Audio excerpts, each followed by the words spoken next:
Why the loud cry from the east has been delayed. The reason is, because we have been deceived. This deception is now being exposed to the brethren, to break their spiritual slumber, and arouse them to decided action. And this is what the SDA GC concealed from us. The Other Side of 1848 Dorchester Vision by Mrs. White gave witness to the following as quoted from the Spirit of Prophecy below. The next conference was held November 18 to 19 in Dorchester, Massachusetts, where Otis Nichols lived. Here Mrs. White received a remarkable vision in which the future of a great work was opened in symbol, and the message was impressed which she gave to her husband immediately. You must begin to print a little paper and send it out to the people. Let it be small at first, but as the people read, they will send you means with which to print, and it will be a success from the first. From this small beginning it was shown to me to be like streams of light that went clear round the world. In the footsteps of the pioneers, page 96, Ellen G. White Estate 1985 edition. Brethren, the omitted phrase which did not appear on any account of Mrs. White's 1848 Dorchester Vision published in all our books is this one. Here Mrs. White received a remarkable vision in which the future of a great work was opened in symbol. It was just noticed by chance through the aid of divine providence, as written on page 96 of the said booklet, in the footsteps of the pioneers. It's the only booklet from our entire publication that gave witness to the other side of her vision that same year, as the very reason why the author from the East has written this inspired book, the untold story behind the sealing message that will arise from the East. The SDA GC stationed at the West refused to acknowledge Mrs. Ellen G. White's testimony about the second witnessing from the Spirit of Prophecy, Symbols and Figures, that comes next to the first witnessing from the Spirit of Prophecy, Dreams and Visions by Mrs. White. The second witnessing from the Spirit of Prophecy, Symbols and Figures, Selected Messages Volume 1, page 25 paragraph 1, as foresaw by Mrs. White, was endowed to the Seventh-day Adventist Church, through the two olive trees, imparted to human instrumentalities. The two witnessing from the Spirit of Prophecy. The medium of prophecy, dreams and visions under the third angel's message from the West endowed to Mrs. Ellen G. White proclaim only the first message of the Gospel, God's kingdom of grace, which has no open door message in relation to time regarding the arrival of God's kingdom of glory. Christ's second advent is the second message of the Gospel.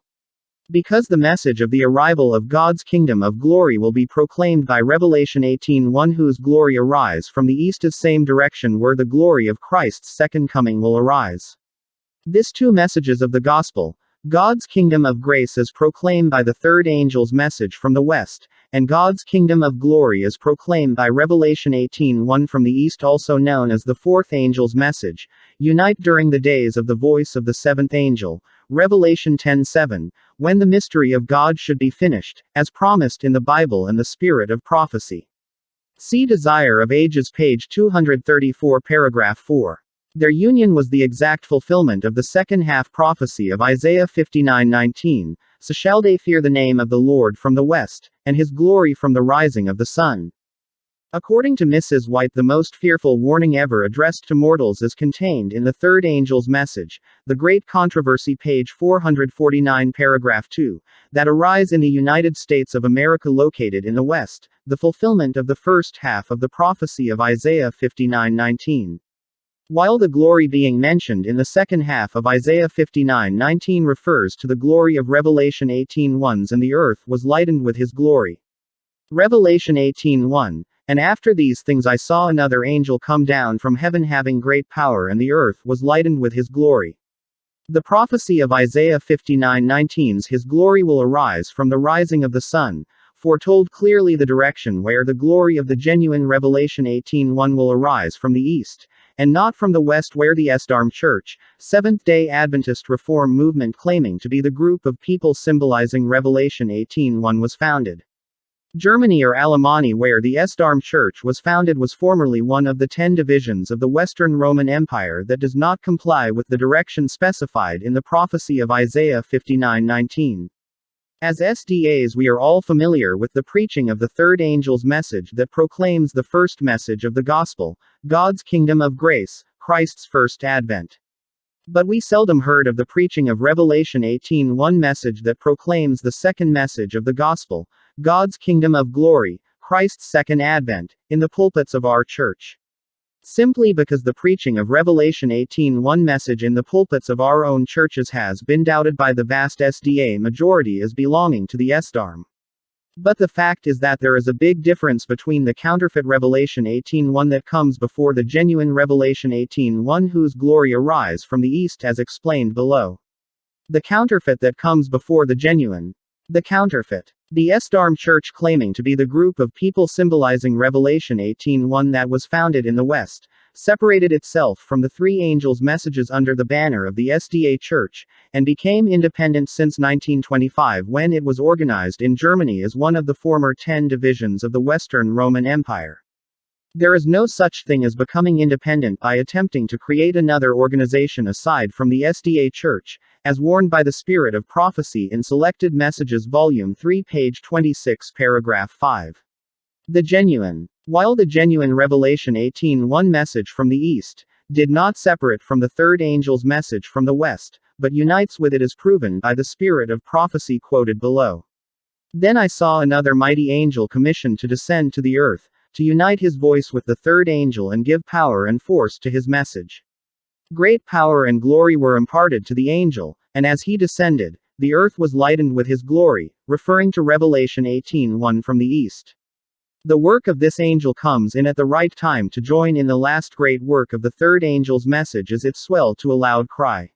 Early Writings page 277 paragraph 1. Also the genuine Revelation 18:1 message did not arise from the West, as claimed by the SDARM that was organized last 1925 in Germany, but whose glory arise from the East, the fulfillment of Isaiah 59:19's His glory will arise from the rising of the sun, East, within the walls of the SDA Church last 1996 in the Philippines, as the divinely appointed center in the continent of Australasia, where the light of the present truth will radiate to many lands, as prophesied by Mrs. Ellen G. White on page 174 paragraph 2 of her book, Ministry to the Cities. See first two charts enclosed regarding the Philippines as the third covenant nation chosen by God next to USA and physical Israel. As the end draws near and the work of giving the last warning to the world extends, it becomes more important for those who accept present truth, to have a clear understanding of the nature and influence of the testimonies, which God in His providence has linked with the work of the third angel's message from its very rise. Testimonies for the Church Volume 5, page 654. That is why the work of another angel in Revelation 18:1 from the East that unites with the three angels' messages, Revelation 14:6-12 from the West, constitutes the light of the present truth through the gospel, is therefore not independent, unlike what the SDARM Church has done upon separation and reorganization. The Philippines, where the glory of Revelation 18:1 arise, was chosen by God next to USA in the final crisis, when America will shift herself to become image of the beast, by initiating the mark of the beast. No man can buy or sell without microchip implant in terms of economic, and Sunday law enforcement in terms of spiritual, as prophesied in Revelation 13:11-17. Note, when America will initiate the mark of the beast, as the same place where the false prophet will arise in the final crisis, God has chosen a new covenant nation, as disclosed through the chapter and verse location of Isaiah 46:11, Isaiah 66:19, and Isaiah 59:19. What's the reason behind SDA GC's denial to the genuine Revelation 18:1 message that arise from the East, Philippines? The SDA General Conference at present under the leadership of Ted Wilson, believes that Revelation 18:1 whose glory arise from the East as the fourth angel's message, was linked to the publishing ministry that was first shown in vision to Mrs. White during her 1848 Dorchester Vision on the Seal of the Living God, Revelation 7:2-3. The SDA GC at present could hardly believe and accept the fact that Revelation 18:1 will arise from a foreign nation aside from the United States of America located in the West, where the three angels' messages arise under the banner of the SDA Church, and also from the same direction where the SDA GC headquarters is located. That is why it's impossible for the SDA GC to recognize the fact why the glory of the genuine Revelation 18:1 message will arise from the East here in the Philippines, as the divinely appointed place in the continent of Australasia, foresaw by Mrs. White, where the light of the present truth will radiate to many lands.